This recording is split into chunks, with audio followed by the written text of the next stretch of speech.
Good morning, everybody. Hello. Hey, it's Becky from Power Tools with Thread. You are in our Stitchuation room. This is a Monday through Friday virtual stitching retreat where you hang out with me in here, follow me on my sewing journey, and I hope I can inspire you to put something under the needle. How's everybody doing today? Look at all the folks in the chat. Good morning. Good morning. First things first, Frito visit. Got to get this out of the way. You don't see the affiliate links. Okay, well, I will have to take a look at that when the video is over. I can't do anything about that now. I'm pretty sure I put something in there, maybe not. We will check it out. Here's our little Frito. This is my rescue. There she is. There's my girl. Hello, Frito. There's my girl. You want your little treat? Good morning. These are your day biscuits. Yeah, there she is. We got a good shot of her today, not being shy. Okay, you want your stick to go brush your teeth? All right, bye-bye. Good girl. There's my trash can. That was nice, wasn't it? Nan is sending you belly rubs, Frito. She's not paying attention. Okay. So today, my goodness, today we are working on Autumn Love. Now, Autumn Love is a quilt by Lori Holt, and the quilt has been out for a couple of years. And what Riley Blake did was they went ahead and created an embroidery version of that as well. And there are 3 different sizes of the embroidery version. And so I have been working through that. We are actually on the road. This is my motorhome. We are in Cabot, Arkansas right now and getting ready to go to our friend's lake house for a couple of days. So this will probably be the last of the Stitchuation room for the week. I don't think I will be here Wednesday through Friday. So I'm just letting you guys know that. Hello, Hazel from Australia. Thank you for joining us. I appreciate it. Yeah, I know it's late over there for you. You must be a night owl. And if you are watching on the replay, thank you so much. I appreciate that. You guys be sure to give the video a thumbs up and subscribe if you haven't already, and we can spend more time together that way. Yeah, so Quilt Wench says she's having a bad day. She's the official greeter in our retreat here. And she says she's off her game. We all have good days and bad days, right? I totally understand that. What are you going to do for 3 days? Well, I have over 1,000 videos on YouTube. I'm sure you can figure something out. Awesome. Yeah, I need a break, y'all. I was tired yesterday. We had dinner here with our friends. And so we are at the house of hello, Frito. We are at the house of one of my husband's old Air Force buddies. My husband spent 14 years at Little Rock Air Force Base as a C-130 loadmaster. He has over 4,000 hours on C-130s. And so last night there was his buddy is a loadmaster, and they invited another one over. So it was old home week for those 3, right? And for those of you that are non-military types, I was going to say non-mil, you civilians, a loadmaster is responsible to load cargo onto aircraft. And the main plane that they do that here at Little Rock, because Cabot is right outside of Little Rock, Arkansas, is the Air Force C-130. It's a giant, C stands for cargo. So it's a big C-130 aircraft, and they palletize all of the equipment and everything and load it on there. And, you know, we all know that airplanes have to balance with weight, right? So they are responsible to understand how to palletize everything, how to tie it all down, how to get it weighted properly in the aircraft and get it to fly wherever it needs to go. So, yeah, these guys are, they're a different breed for sure. Definitely a different breed. But, so I'm having my coffee, my little Frito mug here. Got that from Glory. Thank you, Glory. Appreciate that. Okay, so let's talk about Autumn Love. Autumn Love, this particular one, 3 different sizes of hoops, 6x10, 8x12, 9x14. I am doing the 6x10 wall hanging size. And quilt is constructed in the instructions, I'm doing it differently. Now, the reason I'm doing it differently is because I have made a lot of quilts where you put tiles together. And that's essentially what this is basically it's a tiling scene, if you will. Well, I would say tiling scenes. Yeah, they'll have different pictures coming together from different blocks to make one whole picture. And in this case, the whole picture is the quilt. And then you have different blocks that some of them stand alone, like this one. Okay. Some of them stand alone. I'm also doing things a little bit differently because I am adding background quilting behind the design by merging a Designs by Juju background quilting into the design. So I'm fairly certain the links are below. If they're not, I have them listed. They're underneath the video on YouTube. It says ... more. You can click that and that will open up all of the links to the design and the fabric and the background quilting designs and all of that. Okay. So, okay. Hold on a second. So there are a bunch of blocks that go around the outside of the quilt. Let me pull it up for you guys. I'm going to share my screen with y'all so you can see what is going on here. I'm going to share my screen and window and let's take a look. So this is the PDF and it is quite big. Let's go all the way up to the very first page here. And I'm going to zoom this down. So let me make it a little bit bigger so y'all can see it. And then I'll minimize this. Okay. So here we go. On this quilt, you have individual blocks that stand alone in between the sashing. All right. Again, this is the embroidery version. Look up here. It says machine embroidery. And then you've got a couple of blocks. These two right here. This is the corn and the milk can. And today we're going to work on the Scarecrow and the apple basket. Now, these are two separate blocks. Let me see if I can zoom in and maybe get a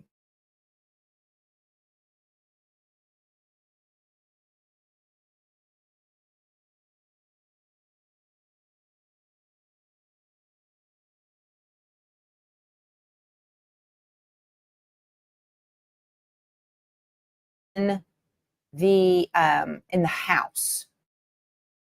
These are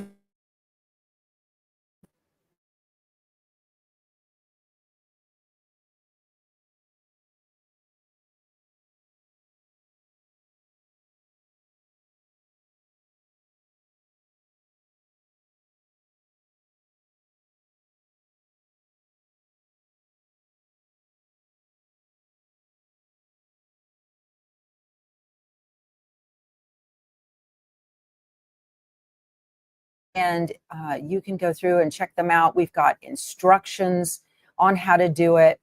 And I have felt this quilt in the, I've felt the finished quilt in the store. Let me get back over here to you guys. Okay, let me stop sharing that.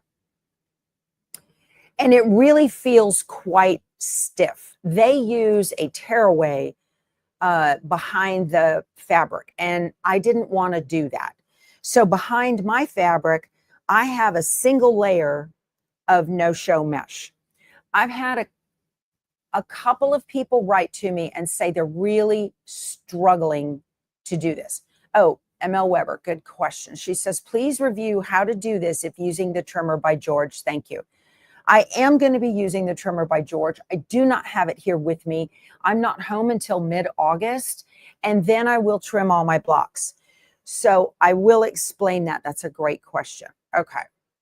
So Scotty Dog's got coffee crumb cake in the kitchen. Oh, fabulous. Thank you. Sounds good. All right. So I'm using a single layer of no-show mesh behind this.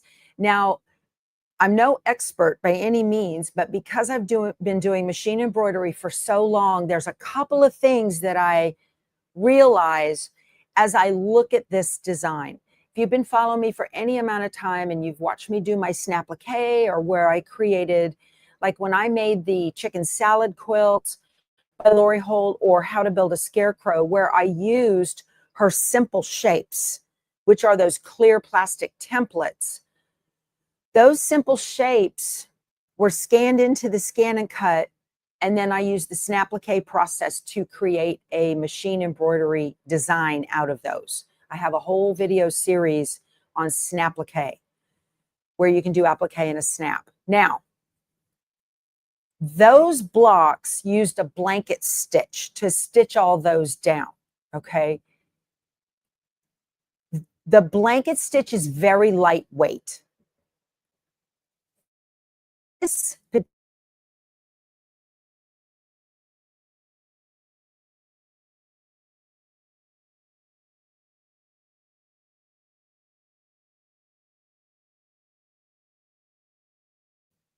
Okay, we're back. Sorry about that. Okay. One of the things you need to look at when you're going to be doing machine embroidery is what is the final stitch that's going to be done. And this is a learned thing, okay? If you are using a blanket stitch, which is very lightweight, it's a 1, 2, over, 1, 2, or whatever, over. And here starts the spam. Early in the morning, right? 8 a.m., they start the spam. Okay. So when I'm doing a blanket stitch, I can do a single layer of this, and then a single layer, I can do a single layer of no-show mesh stabilizer. I can do a single layer of quilting cotton, and it's probably going to come out just fine.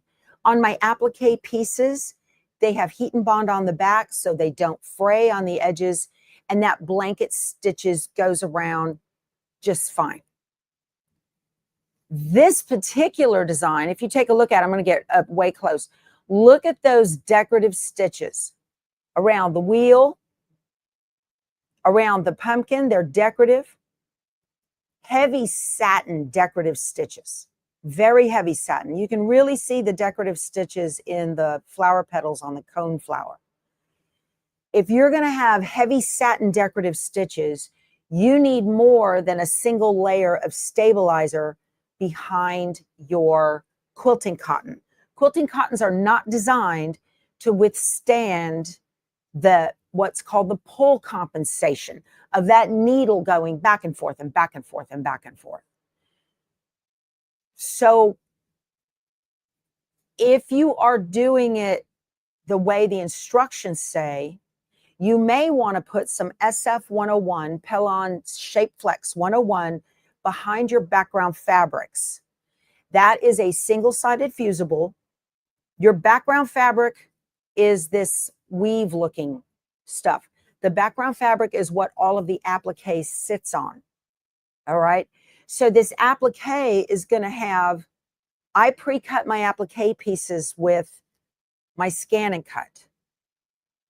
So with heat and bond or hot fix adhesive on the back of these pieces, that gives a little bit of stabilization to these fabrics as well. So I think a lot of what folks are experiencing, I hear people say, I'm having trouble with the block. Well, that doesn't tell me what your trouble is. So if you are having trouble with a block, please be specific. If you're asking the question in our Facebook group, or you're asking the question of me in an email, let's save some time. What kind of trouble are you having? Send me a picture of what your block looks like so I can see what the is. Show me the front and show me the back, and I will try to help you as best I can. See how clean and pretty that is? See this with see how there's a tiny white line down the handle, down the bar here on the handle, and a wider white line. You should see 2 rows of color and a single row of, that's your bobbin thread. That white is your bobbin thread. That is a healthy, properly stabilized, tensioned stitch. Look at the back. You will learn more about what is going on with this. If you ever take your problems to a store and say, this isn't working for me, be sure to bring your project where you're having problems. Get confused of what backing goes on the back with your scan and cut. And so people don't use anything. Well, that you need straight. If you're going to pre-cut your piece, you need some sort of substrate on the back. Heat and Bond Light or Hot Fix adhesive, the standard, either one. I haven't played with the featherweight on Hot Fix. So you need some sort of something on the back of the fabric. One, so it sticks to the mat, and two, so you can iron it down in your block. If you are not going to pre-cut your pieces with your scan and cut, then you're just going to cut a block of fabric with nothing on the back, lay it over the placement line, let the tack down stitch do its thing, and then trim it away around the outside of the tack down line, and then let the final satin stitches happen. Okay. Now, another thing. So you may want to put some SF101. If you're getting a lot of puckering in your fabrics, try Shapeflex 101, which is a single-sided woven fusible. Okay, it looks like white cotton, essentially, but it's not. It's got a fusible on the back. So put that on the back of your background fabric. You don't need SF101 on your applique pieces. You only need some sort of substrate on the back. Okay. Now, I don't have substrate on the back of this fabric. Why? Substrate, I'm sorry. I don't have any SF101 on the back of this fabric. Why not? And a single piece of no-show mesh. I don't, because I am using the quilt as you go method, which means I'm including my batting in it. Instructions don't call for batting. The instructions want you to do it. Okay. And normally a medium to heavyweight tearaway, which looks like a really thick paper, will work fine. Don't use a lightweight tearaway. It can't withstand all of the puncturing of the needles. It can't handle it. It'll fall apart. Okay.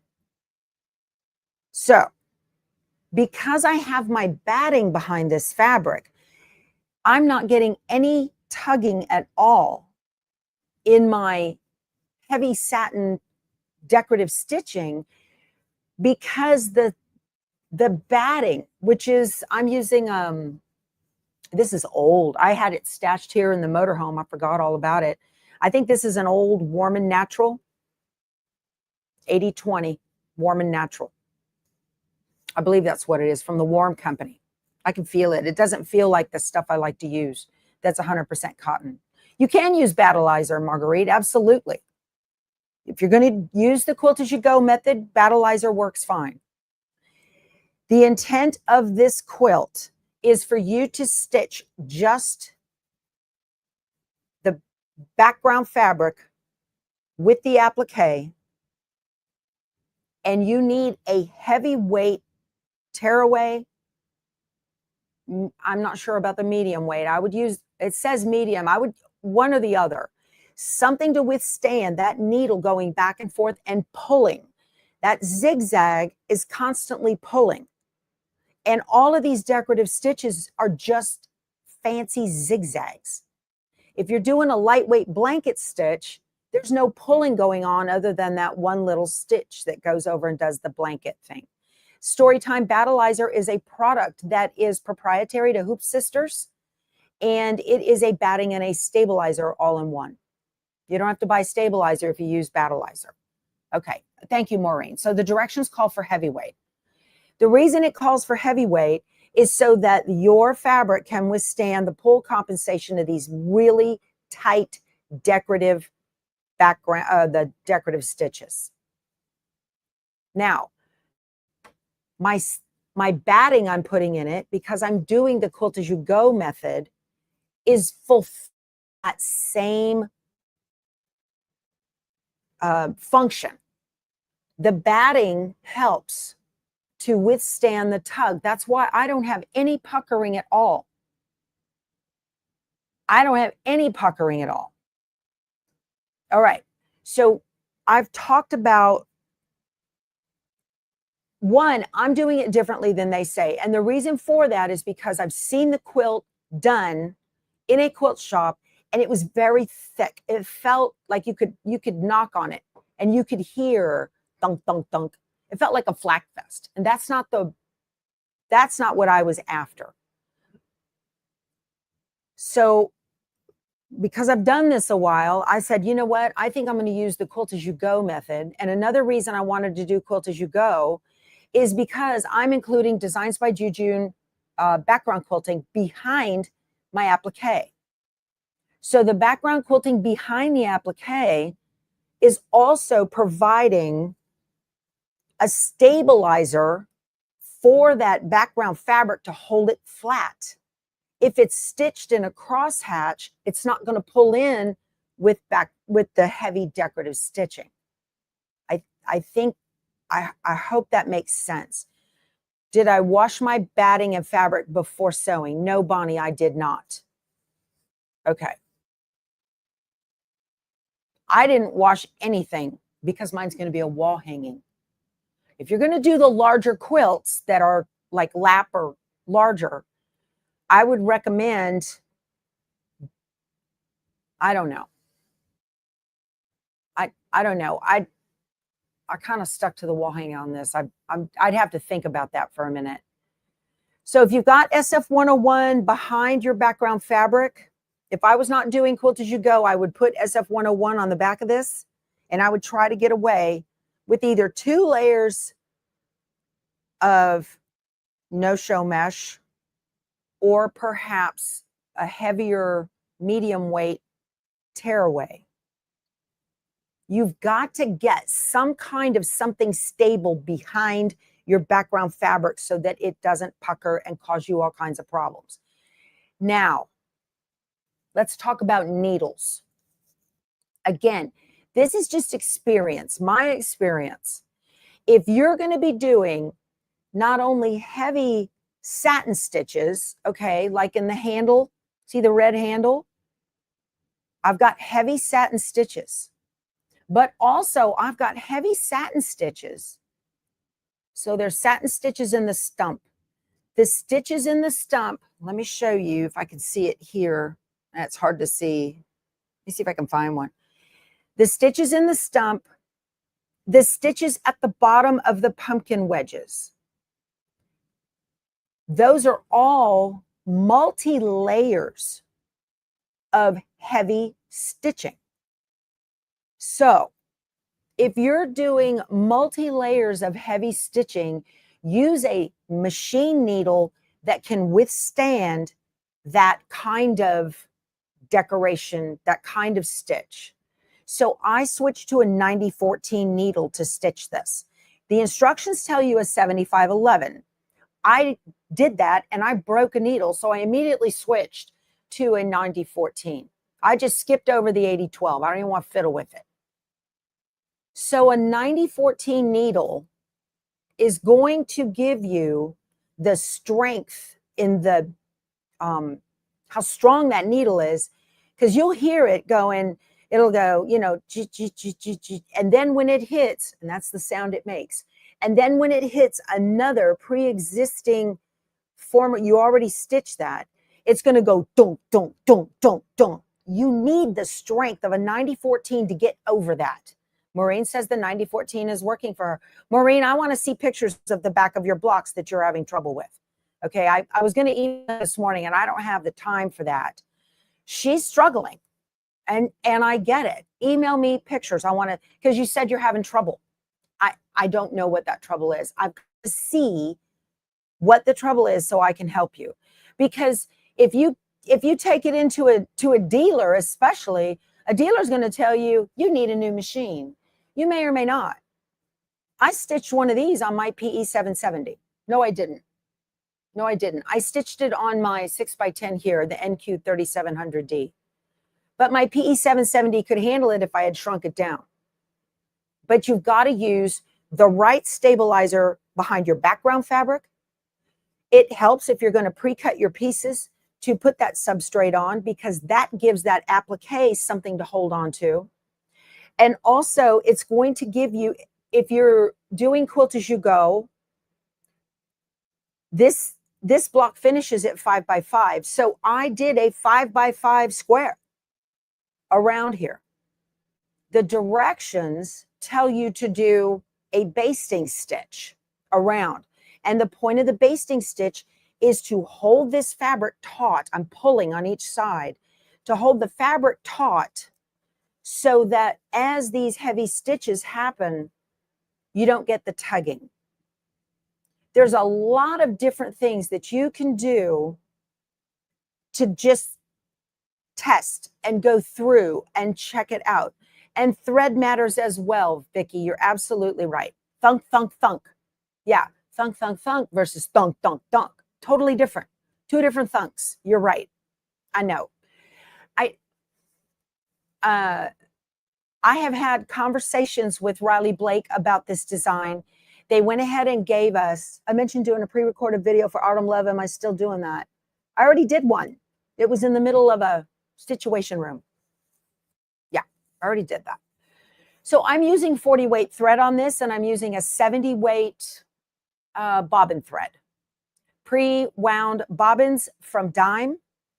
And it's not the matte kind. It's very, it's shiny. All right. Who would have thunk it? I know, Peggy. That's so funny. That's exactly what sound these embroidery machines make when they are going over multi-layers of machine embroidery.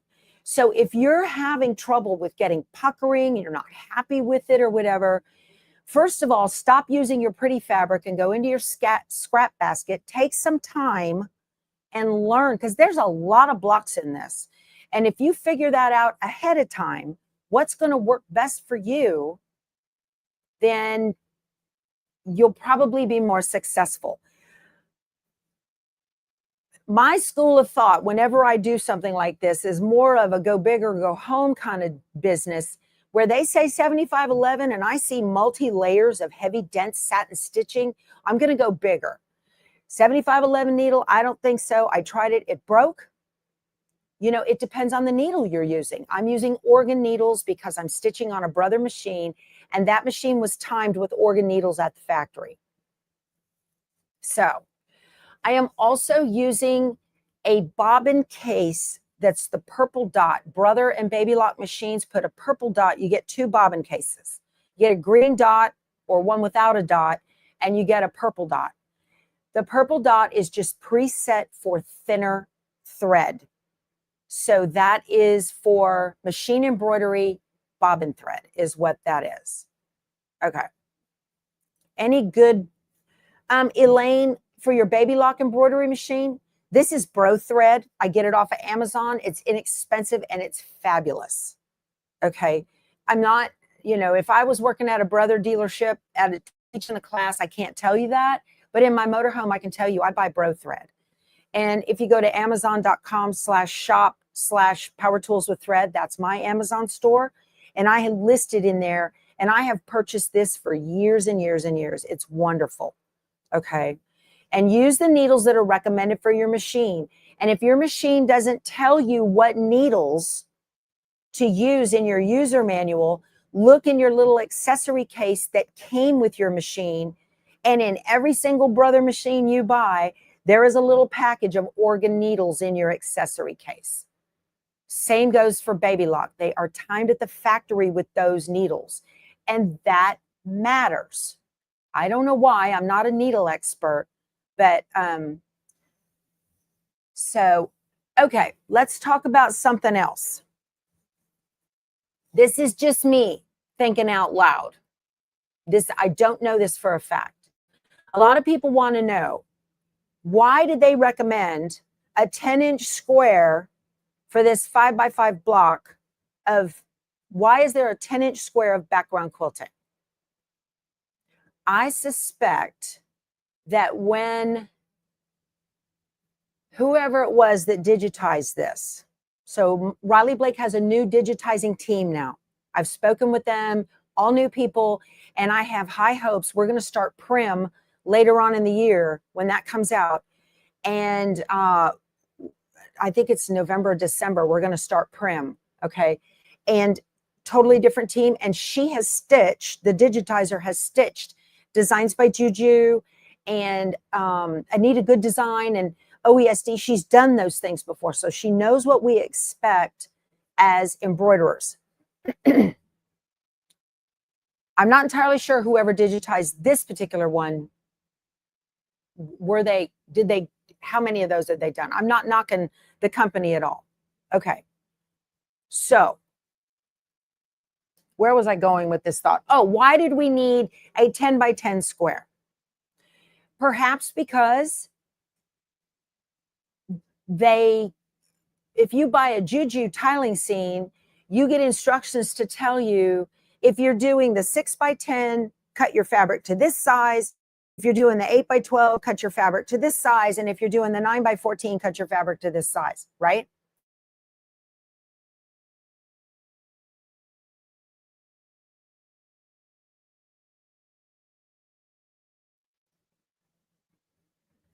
Apologies. I'm not at home. I'm around trees in Arkansas, not the big open wide skies of Texas.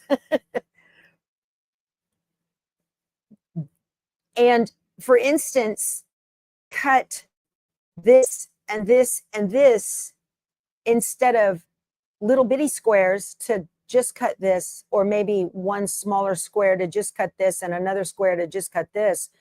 They just gave you one whole size to do it all at one time. As a seasoned embroiderer, I realized I don't have to do that. And even though your placement lines are all cutting in one stitch, that's fine. You can cut out smaller squares and put it over and let it stitch down, stop the machine, pull the hoop, trim it. Tack it down, stop the machine, pull the hoop, trim it, and then do this one. And you can use smaller squares. I hear a lot of, I'm floating mine, Maureen. I am floating mine, but I'm glad you brought that up. I'm going to put this here on the screen so I don't forget.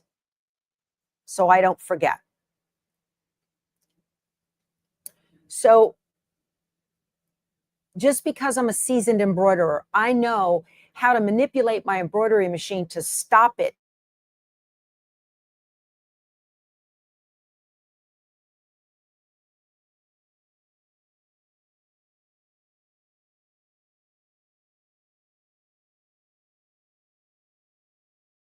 And I'm sorry, people are getting on the internet. Let me turn off the TV. Hold on one second.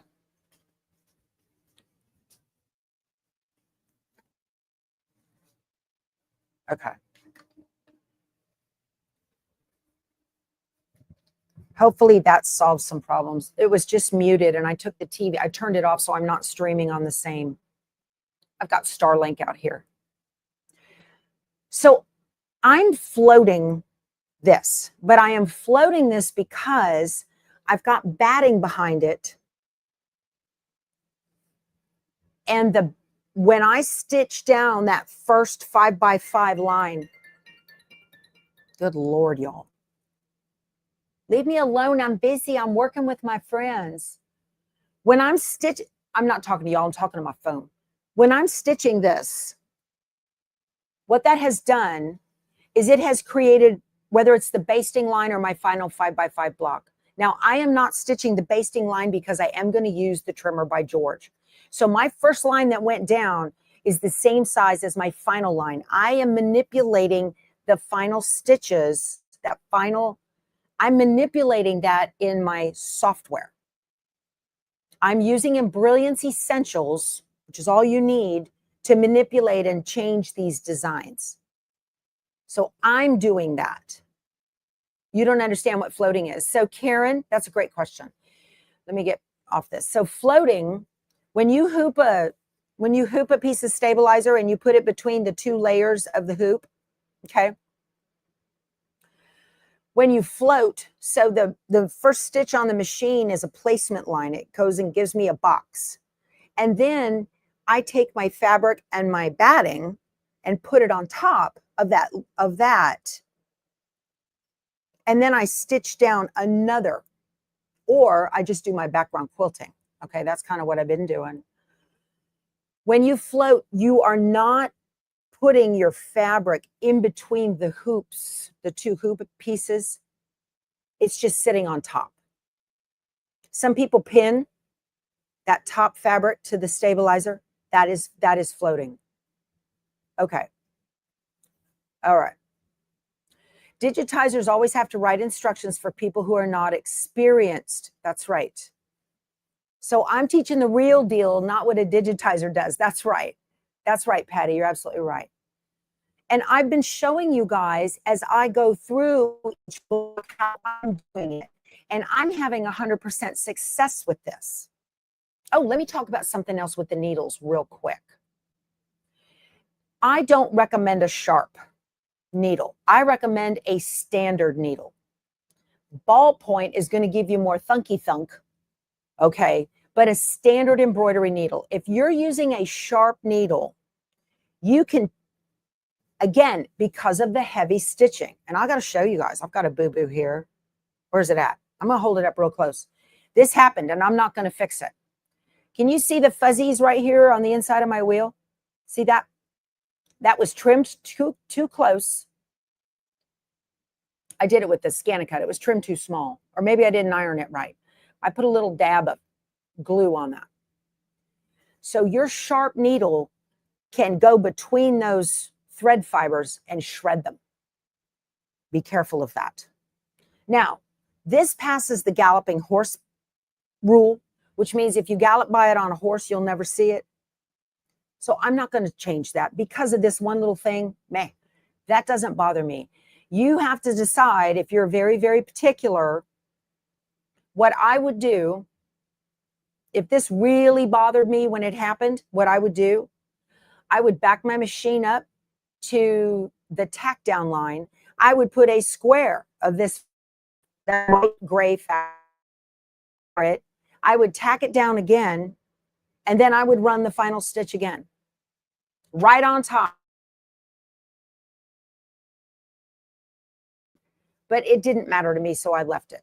All right. Adulting sucks. I know. Okay.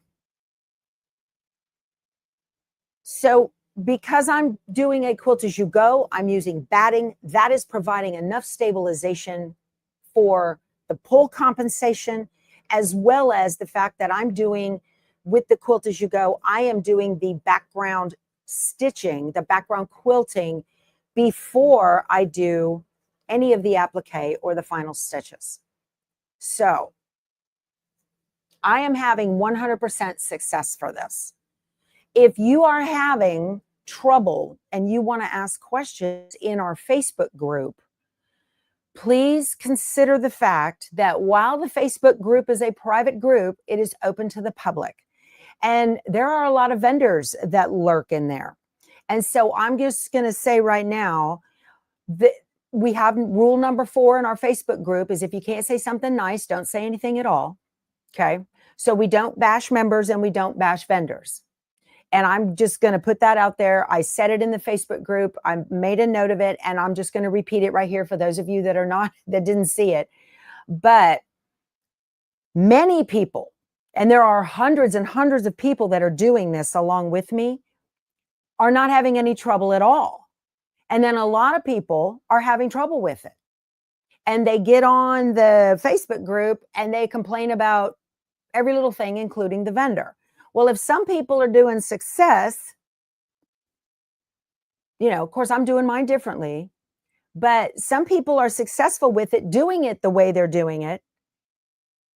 And there's any reason at all. It could be the machine, it could be the needle, it could be the stabilizer, it could be the substrate, it could be anything. It could be the fabric, whatever is causing the problem. So that's probably not the fault of the vendor. So I'm just want to say my conversations with Riley Blake have been about improving the process. And I have high hopes, but I can't have the Facebook group be subject to libel, which is written defamation, because we don't do that in the group. That's a rule, and we don't do it. So if you are having trouble, please ask for help in the Facebook group. We're happy to give it. Give a picture before of the front, give a picture of the back, and let's get something working with it, okay? And help it to work, help it works. All right. It's usually you when Pam says it's usually me when something goes wrong. That's okay, Pam. We're here. We're here. But I appreciate your support on that too, Pam. All right. Sandy says, if I were going to try Autumn Love on your new 10 needle, what needle would you change to? Leave them as they are. It'll be fine. The needles that came with your multi-needle are much stronger than the needles that roll in from on a single needle. They're designed completely different. That's why you get different needles in different packages for your multi-needle. Send me an email, Maureen. Please do. I don't mind. Send me an email and let me see the front. Let me see the back. Let me see what you're doing. Okay. Some of you are stitching on crappy embroidery machines. Let's just own it. And I get it. Budget's a thing.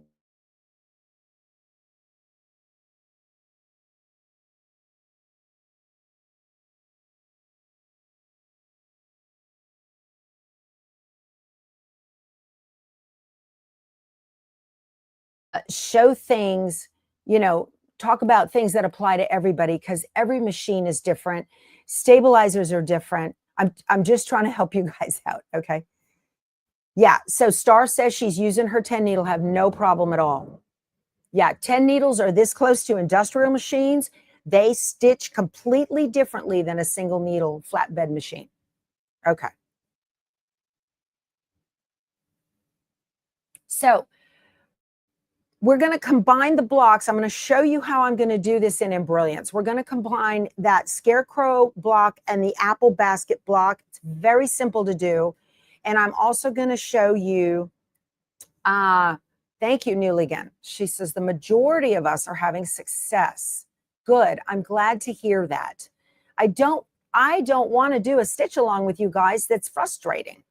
But I've been doing this for so many years. And I've got the knowledge of having horrible time with embroidery and fussing with it. You guys, this success is from years of experience of looking at an embroidery design and going, oh, that's got a lot of heavy satin stitching. I need to change my needle. I'm going to make it good. I'm going to make a 90-14. If I don't need that, but it comes out pretty, I'll leave it. Okay. I also didn't like the feel of the final quilt with that heavyweight tearaway. And let me tell you something. You tear away heavyweight tearaway and wash it, and it's going to pucker like crazy. I think so. Because quilting cottons, if you make them drum tight in a hoop, are going to behave when you unhoop them and tear away the stabilizer that's sitting in between those stitches. Y'all, if there's nothing there to hold it together and you wash the quilt, you're going to get puckers big time.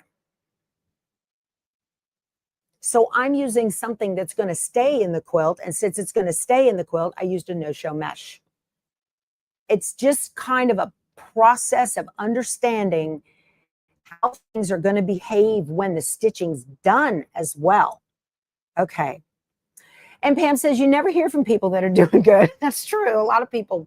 Well, no, we've got people in Facebook putting out these pretty blocks. They're going, yay, this is working. And that's very frustrating if you're struggling, because you're like, why isn't mine pretty like that? And I get it. So just like if you try to embroider on a knit shirt like this is a t-shirt. If you try to embroider on a knit shirt with heavy satin stitching like this, when you pull it out of the hoop, if you hoop it too tight, it's going to go whoop. That's what it does. Whoop. It's FWOOP. It's a word in embroidery. Whoop. And when it goes whoop, it puckers. And you need to use a heavyweight cutaway behind this. So I'm just saying, all right. Yeah, you're using the organ EBBR. EBBR star. EB stands for embroidery. EBBR is an embroidery needle. It's designed for that. That's different than a regular cotton stitching 7511 EBX or EX, whatever they are. So anyway, all right, here we go. You can also slow down your machine. She's having a good time on her Husqvarna Epic. Broke needles, changed to a 9014, slowed the machine down. That happens. I don't have to slow my machine down. It's doing just fine. But I'm stitching on a brother. Know your machine, learn different things. If that doesn't work, try something different. What's the definition of insanity? Doing the same thing over and over and hoping for a different result. Whoop. That's right, Darlene. Whoop. Happens. Okay. Hey, is it Candace? Happy birthday. Candace, there's birthday cake in the kitchen. I don't think it's yet. I think there's some new. So I was going to show you guys how I'm combining these blocks 2 at a time to make one, because the finished block size in the wall hanging of the Scarecrow and the apple bucket is a 5 by 10. So let me remove this. So I'm going to go into Embrilliance. I'm going to open that up, and let me get back to you guys a second here. I'm going to share my screen with y'all so you can see. It's very, very simple to do. If you can combine blocks to make larger, and you've got Embrilliance Essentials or some sort of embroidery software, this is what I'm going to do. So here is my Scarecrow. I highlighted my overalls. I just clicked on it over in the objects panel, and I can see down here selected at the bottom of the screen is 4.5 by 4 5/8. So that tells me how large I need to make my fabric. Okay. And then you can right click on the color chip and tell the menu that pops up that this is applique position. So I'm going to go through here and identify all of the applique position stitches and look at the piece down here and see how big of a piece I need to before I put it on the heat and bond. Okay. This tab, I have my Scarecrow, and in my Scarecrow, this is my little, like a basting box that they want you to take out. That's too much trouble, so I'm not doing a basting box. And then here is, let me see, and then this, so there's your that's your basting box. And you go down to the bottom, and there is your final cut size. And this is 5 by 6.5. Okay. The final block between the two of them needs to be 5 by 10. And Riley Blake, and also on my blog, I have a list of, that's a PDF to tell you exactly how big that needs to be. Okay. So I've got my Scarecrow block here. So I am going to get rid of this. Whoop, sorry. Let me pull this. I'm going to get rid of this first box because I don't want it. I'm going to hit delete on my keyboard. I highlighted it in the objects panel, and I'm going to hit delete. We're getting closer to the trimmer by George method. You need to get rid of that outer basting box to use the trimmer by George. Okay. If you are not, so if you're not putting batting in it, anyway, I don't want to go there. So now let me here is my apple basket. Let me open my apple basket. Here's my basting box.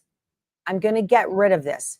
If you are not doing the quilt as you go method, I would keep this to hold the fabric steady so that it doesn't pucker, okay? I would keep that box. You need that box to hold the fabric. What I would do, honestly, in Brilliance, I would come up here and make this like 6 by 6 and make it a little bit bigger, just so it's easier to get rid of. I would do that. But anyway.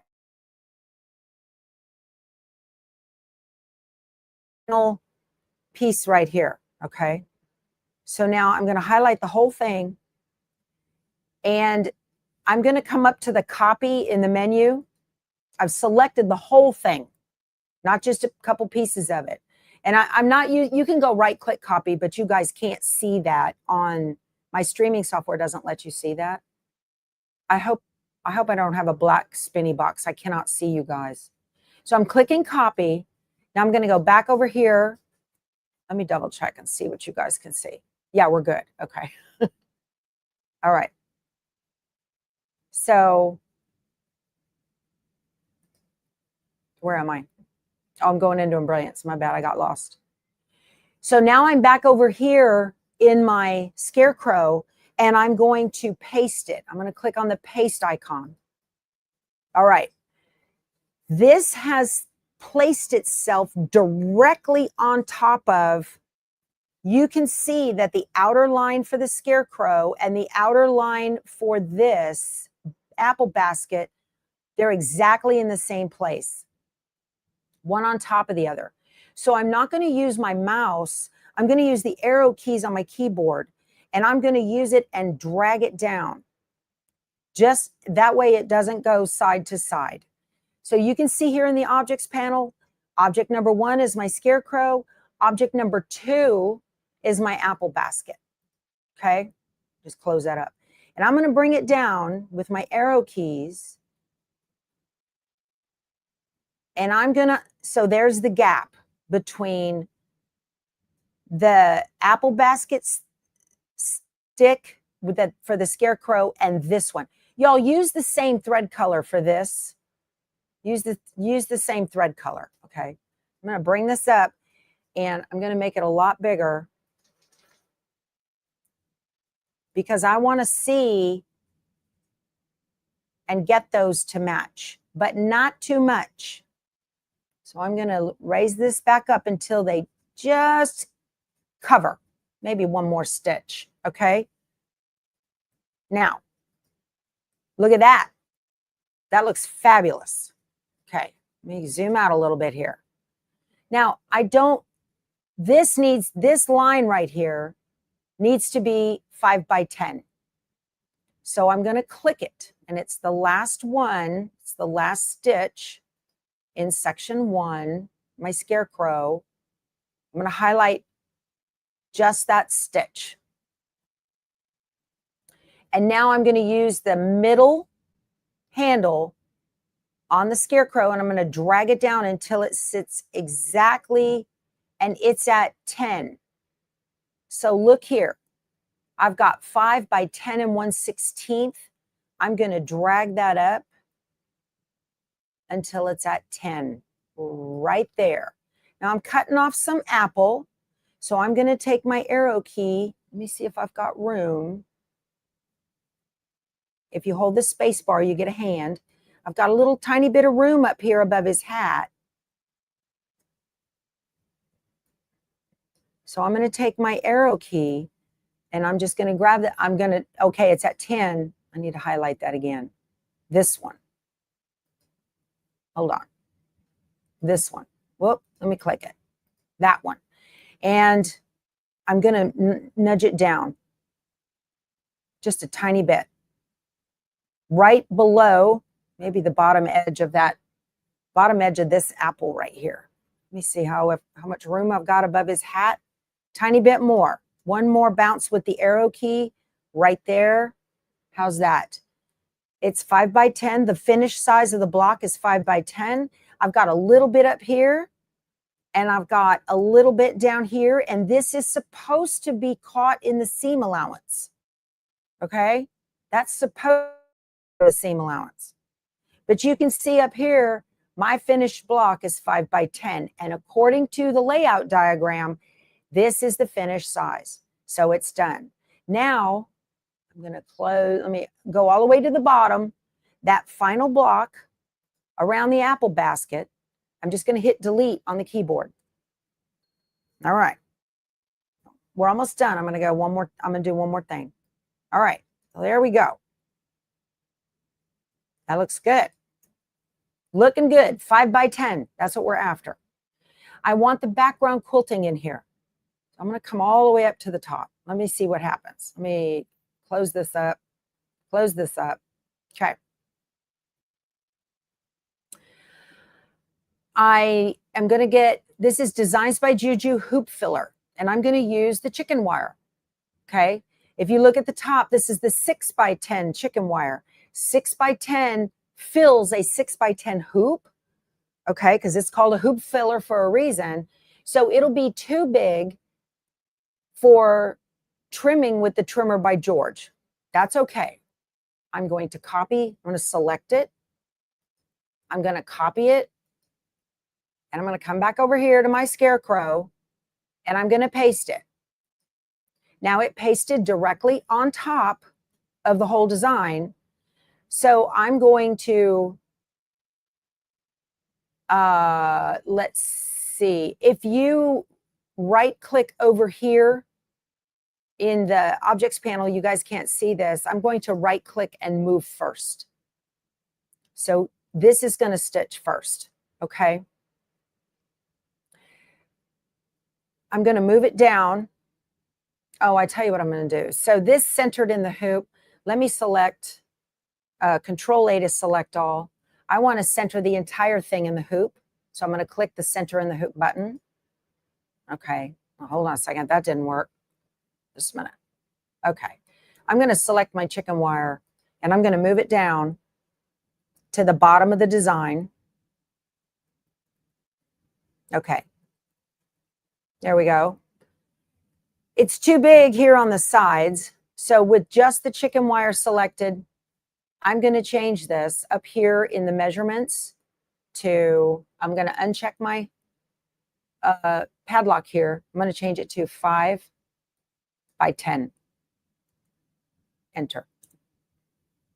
It's 5 7/8. I didn't tell you that. I told you 5. There we go. So now my chicken wire fits in my 5 by 10, and it's just as pretty, and it looks fine. It's going to be just fine. Okay. So now I've got chicken wire behind my block. All right. I do want a basting stitch down so that the chicken wire, when it stitches first, doesn't tug. I don't think it will. It's not very heavy or dense. But you can go into the utility menu. You're not going to be able to see this. And I'm just going to click base design. Okay. Now my base design is 5 1/16 by 10 7/16. Again, I'm going to select the base design. And I'm going to change this to 5 by 10 so that it does it. I can trim it with the trimmer by George. And that gave me the 1/16. And no, I want you to be 5. You can be more precise with, okay, that chicken wire is acting funny, and I'm going to make it just a tiny bit smaller. It'll work out fine for the trimmer by George. So that's it. Okay. That's how. Does that work? That's how. Okay. Yeah, Schmetz is a great needle. Is his hat too high? It won't be in the seam. I've got to play with that and make sure everything is just fine. His hat won't be in the seam. I've got to fiddle with that. Okay, I'm going to play with it, make it work. Thank you, Mary Jean, for your super sticker. That's very thoughtful, darling. That's how you do that. So play with your designs if you're using embroidery software. Now, a thing I did hear from Riley Blake is They don't want you to put this into embroidery software. So, because as you can see, software changes things. And their designs are not designed to go into embroidery software. But I do that for me because I'm doing mine as a quilt as you go method. Software can change things on you. So be careful about doing that. If you've only been doing the standard way they say to do it, you're not doing a quilt as you go, and you've been putting it into software first, try doing it without putting it into software. Can I shorten his stick so that everything shows in the 5x10? You can hope, you can, but the problem is that that bottom apple doesn't have a bottom. So be careful about that. So anyway, that's the way I'm combining my blocks. I'm going to make sure everything fits and stitch out just fine. I'll run the stitch simulator and make sure it works, okay? So, all right. This has been fun. I hope you got a lot of information about in this chat. And how is the apple stitching that is beyond the trim line going to affect the trimmer by George? You're going to cut it off, Dina. You'll cut it off. That 5x10 stitch line, I'm going to put all of my blocks together right inside, matching that inner stitch line. I'll stitch one needle width right inside that 5x10 thing. So I hope this helps. I wish you great success on your blocks, and you know, play with it. If it doesn't work, use your scrap basket, y'all. Please use your scrap basket. All right, I'm glad you enjoyed it. I'm off to the lake, some lake. There's a lot of them here in Arkansas. I don't know which one. They have a house somewhere. So, and we are company, and I won't have any internet. That Keith's like, no, you're not taking Starlink with us. So I'm going to have a little vacation. All right, you guys, I love you. I wish you the best. I will see you guys probably on Monday. All right, talk to you soon. Y'all go sew something. Bye.